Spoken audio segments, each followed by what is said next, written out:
Hello everyone, আপনারা যারা HTML শেখা শুরু করছেন, আমি সমস্ত ট্যাগ নিয়ে বা সমস্ত জিনিস নিয়ে আলোচনা করব না। তো আপনাদের জন্য একটা ওয়েবসাইটের সাথে পরিচয় করিয়ে দিচ্ছি এবং লিঙ্কটা কমেন্টে দিয়ে দেবো। আপনারা এইখান থেকে HTML এর বিস্তারিত শিখতে পারবেন, আরও অনেক অনেক ট্যাগের সাথে পরিচয় হতে পারবেন বা জানতে পারবেন কোনটার কী কাজ একটু আহ, পড়লেই আপনারা বুঝতে পারবেন। যেমন এখানে যদি আপনি একটা টেবিল বানাতে চান, সেটা কিভাবে বানাতে হবে, এই যে এখানে লেখা আছে HTML টেবিলস। যখন ক্লিক করব তখন দেখতে পাচ্ছেন এখানে একটা এক্সাম্পল টেবিল দেওয়া আছে এবং HTMLটা কিভাবে লিখতে হবে এটাও এখানে লেখা আছে। কোনটাকে কি বলা হয় না বলা হয় সব কিছু লেখা আছে। Table cells, TD stands for table data, একটু পড়লেই বুঝতে পারবেন। TR stands for table row, মানে টিআর মানে টেবিল রো বোঝায় এবং TD মানে টেবিল ডেটা বোঝায়। তো সেটাই বোঝানো হয়েছে। এবং এইখানে পড়ার পরে আপনারা যদি নিজে থেকে একটু প্র্যাকটিস করেন তাহলে আরও ক্লিয়ারলি মাথায় ঢুকে যাবে।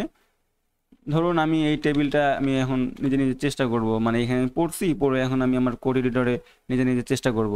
তো সিম্পল আমি টেবিল ট্যাগ লিখলাম এবং টেবিল ট্যাগের ভিতরে আমাকে লিখতে হবে টি হেড, তারপরে লিখতে হবে TR TD। এখন এখানে বিষয় হচ্ছে যে টেবিলের ভিতরে টি হেড লিখলাম, এটা হচ্ছে হেডিং লেখার জন্য, এবং বডি লেখার জন্য টি বডি লিখতে হয়, তারপরে TR এবং TD। আমরা একটু আগে এখানে পড়লাম বা দেখলাম যে TR stands for table rho এবং TD মানে হচ্ছে টেবিল ডেটা। এখানেও সেম, TR মানে হচ্ছে টেবিল রো, TD মানে টেবিল ডেটা। এখন এখানে আমরা হচ্ছে হেডিংয়ের ভিতরে TD লিখবো না, TH লিখবো, মানে টেবিল হেড। টেবিল হেডের ভিতরে একটা রো নিলাম, তার ভিতরে টেবিল হেড নিলাম। আহ, আমরা যদি এখানে একটা উদাহরণ দেখাই, সিম্পলি আইডি রোল নেম, যদি আমরা একটু আউটপুট দেখতে চাই, হ্যাঁ দেখতে পাচ্ছেন যে আইডি রোল নেম চলে আসছে, কিন্তু টেবিলের মতন না।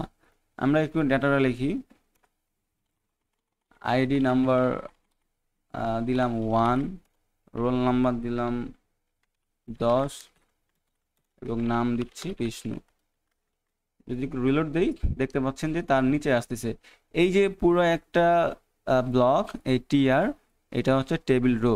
এই পুরোটাই হচ্ছে একটা টেবিল রো, আর এই সিঙ্গেল সিঙ্গেলকে বলা হচ্ছে টেবিল ডেটা। এখন টেবিলের মতন যদি দেখাতে চাই, আমাদের বর্ডার দেওয়া প্রয়োজন। এখানে টেবিলের অ্যাট্রিবিউট আছে বর্ডার, আমরা যদি 1 করে দিই চলে আসলো বর্ডার।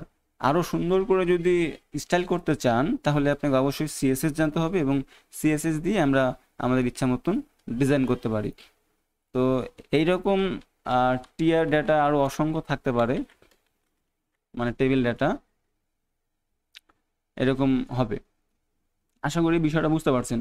এইখান থেকে আপনারা পড়ে নিজে নিজে প্র্যাকটিস করবেন, ভুল হলে এখান থেকে মিলাবেন যে আসলে কোনটা মিসিং হয়েছে কোনটা মিস্টেক হয়েছে, নিজে নিজে পারবেন। আরও আরও অসংখ্য জিনিসপত্র আছে। এই যে এখানে ফর্ম, HTML ফর্ম কীভাবে লিখতে হয় সমস্ত কিছু দেখতে পাবেন, এখানে বিস্তারিত লেখা আছে। এই যে এখানে input type text displace a single line text input field, তারপরে আরও আরও আছে ইনপুট টাইপ রেডিও।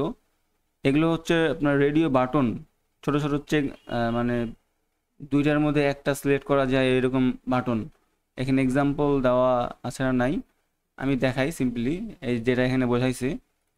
আপনারা কপি পেস্টও করতে পারেন, কপি পেস্ট করার থেকে আপনি দেখে দেখে হলেও টাইপ করে লিখেন, আপনার ব্রেনটে এটা সেট হয়ে যাবে।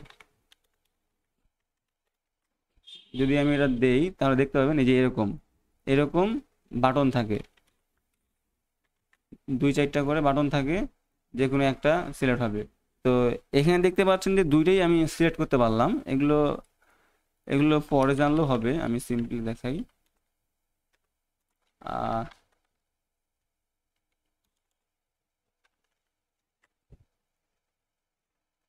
হ্যাঁ, এই নেম নেম যেহেতু এখন সিমিলার, তো এই এই দুইটার মধ্যে কোনটা অপশন চাই, মানে এগুলো পরে পরে আপনারা শিখতে পারবেন যখন PHP শিখবেন বা ডাটা গেট করা শিখবেন তখন। তো এখন যেটা বোঝাচ্ছি যে এই ওয়েবসাইটে এসে আপনারা সুন্দর করে পড়ে পড়ে অসংখ্য ট্যাগের বিষয়ে জানতে পারবেন, শিখতে পারবেন।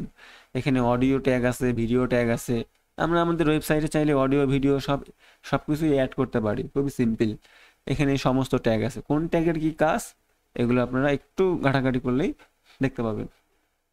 আমি যেটা জানাইছি প্রথমে, যে ট্যাগ দুই ধরনের আছে, একটা সেলফ ক্লোজিং ট্যাগ আর একটা হচ্ছে পেয়ার ট্যাগ, যার স্টার্টিং এবং এন্ডিং দুইটাই আছে, মানে ক্লোজিং এবং শুরু দুইটাই আছে।